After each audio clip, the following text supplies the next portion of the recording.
Welcome to the Retreat, Reset, Transform podcast, the official podcast of Dimensions Retreats, where healing meets depth and transformation begins from within.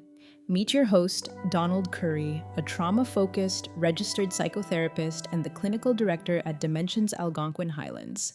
His work weaves together neuroscience, holistic modalities, and somatic psychotherapy. Donald is trained in a range of evidence-informed and body-based therapies that support deep healing from both relational trauma and acute experiences. His approach integrates EMDR, deep brain reorienting, internal family systems therapy, relational somatic psychotherapy, and sensory motor psychotherapy, guiding individuals to not only process what happened, but to reconnect with who they truly are beneath the trauma. Trauma is more than just an event. It's how the body and mind respond to overwhelming experiences. In this episode, we break down the true nature of trauma, moving beyond diagnostic labels to explore how trauma lives in the nervous system, shapes our relationships, and influences our sense of self. Whether you're a survivor, a therapist, or someone wanting to better understand the impact of trauma, this conversation offers insight, compassion, and hope. Whether you're navigating PTSD, developmental wounds, or simply seeking greater connection with yourself, Donald's work offers a compassionate path to wholeness. Now, let's dive into today's episode. Welcome back to the Retreat, Reset, Transform podcast. I'm Donald Currie, and today we're diving into a topic that affects so many of us. Whether we're aware of it or not, we're talking about trauma, but not in the way it's often portrayed. Not just diagnoses, not just big T trauma or PTSD, but what trauma really is at its core. So often people think trauma is reserved for war zones, car accidents, or extreme abuse. And while those are absolutely traumatic experiences, trauma can also be subtle, chronic, and woven into the very fabric of how we were raised, how we relate to others, and how we experience ourselves. In my work as a psychotherapist and retreat facilitator, I've seen that trauma isn't just about what happened to us, it's about what happened inside us because of what happened.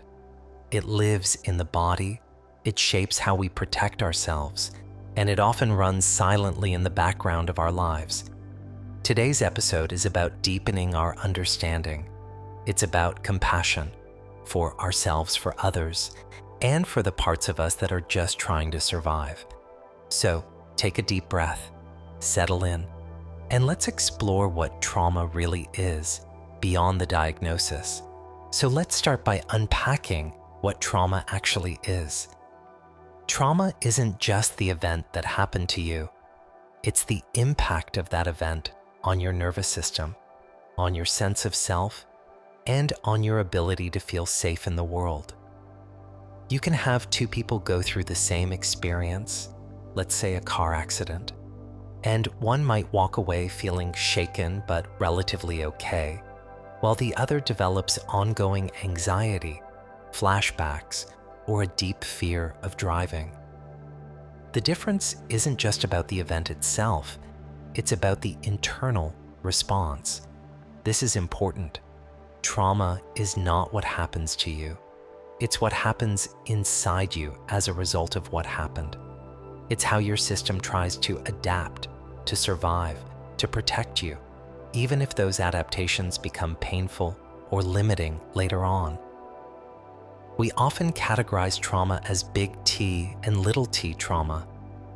Big T trauma includes events like abuse, violence, sudden loss, or disasters, things that overwhelm your system all at once.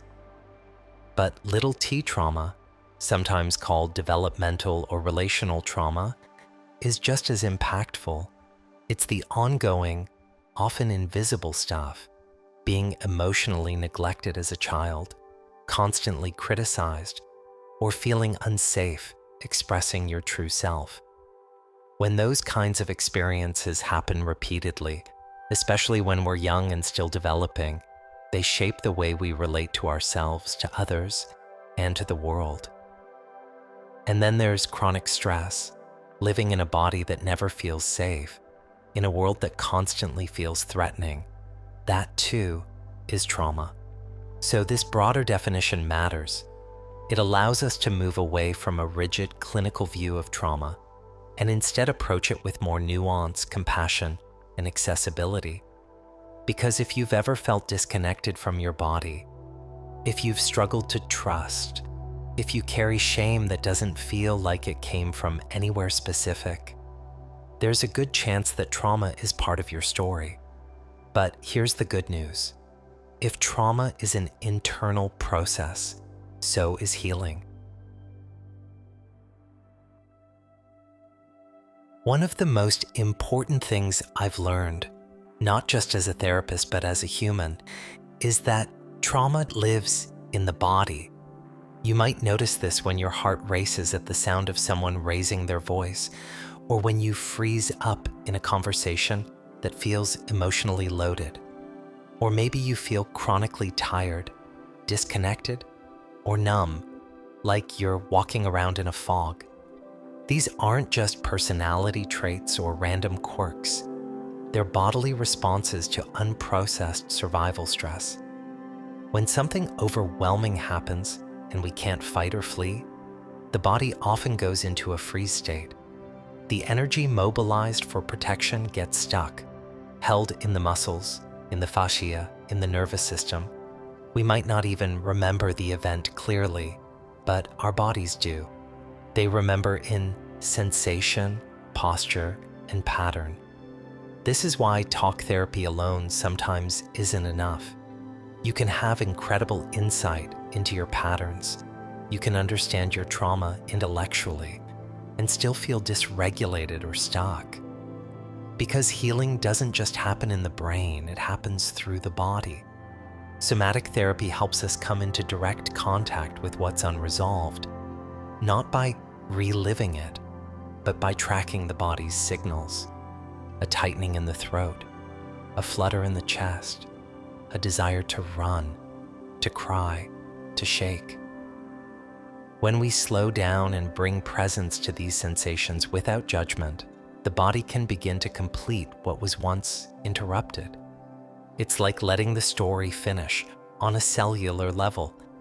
There are powerful modalities that support this: sensory-motor psychotherapy, somatic experiencing, internal family systems with a body-based lens, and deep brain reorienting, to name a few. These approaches don't ask us to override the body. They invite us to trust its wisdom, to listen to what it's been trying to say all along. Because the body isn't just holding the trauma, it's also holding the blueprint for healing. While trauma lives in the body, it doesn't stop there. It also shapes the way we see ourselves and how we connect or struggle to connect with others. Psychologically, trauma can create a distorted sense of self. You might carry shame that doesn't belong to you. You might feel like you're not good enough, like you're too much, or not enough at the same time. These are not core truths. They're adaptations, protective beliefs that your nervous system created to survive. For example, if you grew up in an environment where love was conditional, or where you were emotionally neglected, you might have learned to suppress your needs, become hyper-independent, or fawn to keep others close. These strategies were intelligent. They worked when you needed them, but they can cause a lot of pain in adult relationships. And here's something many people don't realize. Trauma affects attachment. It can make intimacy feel threatening. You might avoid closeness to protect yourself, or cling tightly, fearing abandonment. You might constantly second-guess your worth in relationships, or feel like you have to earn love by being useful, calm, or perfect. These patterns can feel like personality traits, but again, they're really just survival strategies. The wounded inner child shows up through the adult body. repeating old relational dynamics in new situations. Trauma can also disconnect us from our emotions. You might feel emotionally numb or flooded without knowing why. Or maybe there's a fear of being vulnerable because the last time you were, it didn't feel safe. So if you find yourself repeating patterns, if relationships feel hard, if self-worth feels fragile, or if you struggle to trust others or even yourself, trauma might be underneath it. But again, this isn't a life sentence. The brain and body are designed for healing through safety, through connection, through compassion. When we start to understand our patterns as adaptations rather than flaws, we create space for healing to unfold. Let's talk about some of the myths and misunderstandings that surround trauma, because these misconceptions can actually get in the way of healing. Myth number 1, trauma only comes from big, dramatic events. A lot of people believe trauma has to involve war, abuse, or a near-death experience, and yes, those are traumatic. But trauma is also being bullied in school, growing up with emotionally unavailable parents, or constantly feeling unsafe in your own home. Developmental and relational trauma, what we sometimes call little t trauma, is just as valid and just as impactful. Myth number 2, if you don't remember the trauma, it didn't affect you. The truth is, some of the deepest trauma lives in the body, not in conscious memory. Your nervous system can be reacting to something that your mind has completely blocked out or dissociated from, and that's not your fault. In fact, forgetting was probably a survival response. Myth number 3, you should be over it by now. This one is so damaging. Healing has no timeline. Trauma healing is not linear. It's cyclical, layered, and deeply personal. Just because you're still struggling years later doesn't mean you're failing. It means you're human. Myth number 4, trauma is a sign of weakness. No, trauma responses are signs of strength. They are evidence that your system did whatever it needed to do to keep you alive, emotionally or physically. Freeze, fawn, fight, flight. These are not defects. They are ancient, intelligent responses built into your biology. Myth number 5, you have to relive your trauma to heal from it. No, you don't. You can heal without re-traumatizing yourself. In fact, many somatic and body-based therapies focus on titration, going slowly, gently, and tracking the body's experience moment by moment, without having to retell or re-experience the full story. When we debunk these myths, we make space for real healing to begin. We stop blaming ourselves, and we start honoring the resilience it took just to survive. So, where do we go from here? If trauma lives in the body, if it shapes our thoughts, relationships, and sense of self, then healing has to touch all those layers too. And the good news is, healing is possible. It doesn't mean forgetting what happened or pretending it didn't hurt. It means gently and over time coming back to yourself, reclaiming parts of you that got buried, shut down, or fragmented because it wasn't safe to be fully you. Healing starts with safety. Before anything else, we need to create an inner and outer sense of safety through regulation, connection, and attunement. That might be in the therapeutic relationship, in a retreat setting, or even in the sanctuary of your own body as you learn to listen and respond with kindness. Next comes connection to your body, your emotions, your parts. This is where somatic practices come in. Things like breath work, gentle movement, body scans, and mindful tracking of sensation help you build that connection, moment by moment. You don't have to dive into the deep end right away. Sometimes, the most powerful healing happens through small steps.